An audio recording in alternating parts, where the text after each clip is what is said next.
Now, another thing I've noticed from interacting with these trad cells is that they will call me a degenerate porn addict. They'll say that I can only like Nietzsche if I'm just purely just on Pornhub all day, every day. It's like, you know, Nietzsche on one tab and Pornhub in the other. I'm just going back between the two of them. That's what's going on with Steph.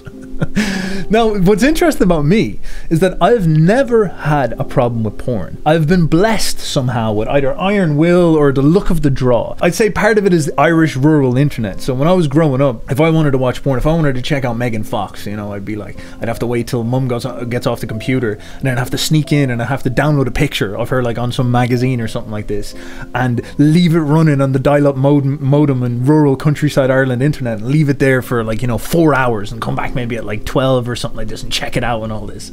And it would be like that scene in The Simpsons where it comes down bit by bit by bit and I'm like, yeah, let's go. I'd have to check in on it every now and again and hope to God that something wasn't going on. So I was never blessed with the ability to watch porn, I'm afraid. It was always an absolute hero's journey if I ever wanted to pull this stuff off. Now, that probably set me up in a good sense so it didn't give me brain damage when I was younger and get me addicted to it or something like this. But then even when I got into college, I had high-speed internet. I could watch it all day, every day and all this. I just never watched it. There was no beliefs. There was no moral convictions or anything like this. I just had an instinctive revulsion towards it. What the hell is that all about? You see, these trad cells think that everybody has the same struggle they do. Everybody's as weak as me is what the trad cell says. But an awful lot of these converts, an awful lot of these pious trad cells are so wroth with guilt from being a failure who spent their 20s touching themselves without any ability to control what's going on, that they try to compensate for this by being extra moral, extra good, proselytizing in public like a Pharisee, even though Jesus told you not to do that. You know, Jesus said,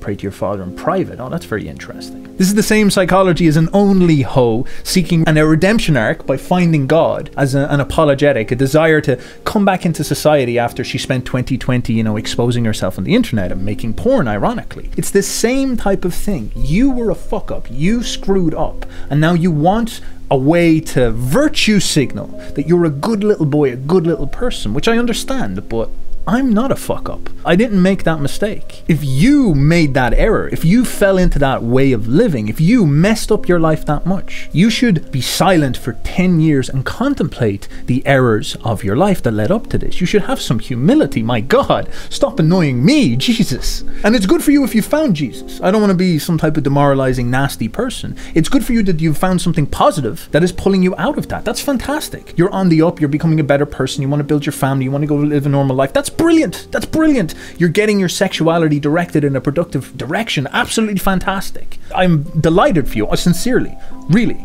But don't think that this degenerate Nietzschean here relates to your problem struggling to deal with this vice, for falling for this mistake. That's just not me. I just never went down that path. Porn amounts to psychological warfare that is waged upon the population, and I believe it should be blanket banned. It's too dangerous for a young person to have that stuff in their minds. It destroys their brains. I agree with that stuff. But at the same time, every porn addict that I've ever met in my life has had discipline problems, has had issues with focus, has had issues with mental control. I've met lots of people who had access to porn like me, who never had problems with it because they take responsibility for their minds. They have discipline. They are an authority inside of their heads.